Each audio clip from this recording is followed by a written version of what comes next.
The Taliban attacks an Afghan security base, reportedly killing 45. It's the latest in a string of offensives which have claimed the lives of more than 100 military personnel. The right-wing group The Proud Boys becomes the latest victim of Twitter's crusade against hate speech. Our guests debate whether this now amounts to modern-day censorship. How come one thing could be hate speech here, but it's not hate speech over here? It doesn't make any sense. Man. So the only thing to add to fight hate speech and privileged white racism, boy. Right. I got it. I'm privileged. The only thing to fight racism, The only, and what are you? UN peacekeepers are said to return to the disputed Golan Heights after militants were repelled from the region. Syria and Israel have been fighting over the resource-rich area for decades.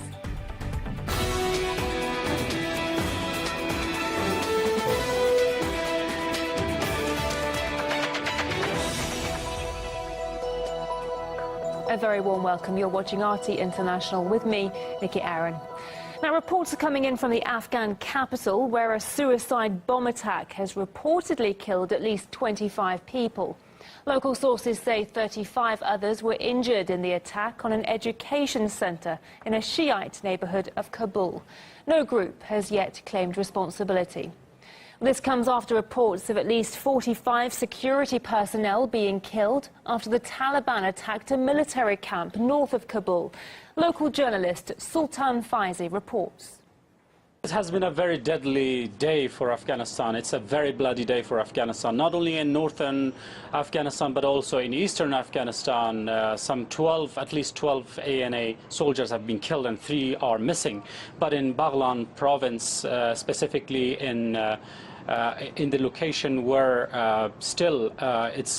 there are conflicting reports that all 45 people or Afghan security forces have been killed. But speaking earlier to a spokesperson for the Northern Corps, he didn't confirm the death of the ANA soldiers. He said that 28 soldiers were there and they are missing, and they have lost connection, and they tried to send reinforcement, but they have been also ambushed. Many people have been actually questioning the management of the security forces, that what have been they doing. So basically following post 2014, they have been only involved, the coalition forces are only involved in training, assist and advice mission. Basically they are not on the ground, but they have been conducting airstrikes that have been causing sometimes civilian casualties. Well, this is the latest in a string of Taliban attacks. Heavy clashes between the militant group and the country's security forces erupted last week.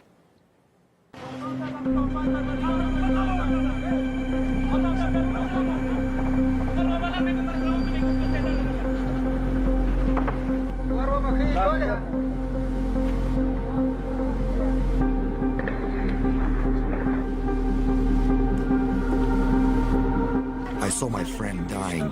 He was among 13 people, including children and women, who were killed during an airstrike last night. There is no attention from the government and no facilities for the residents.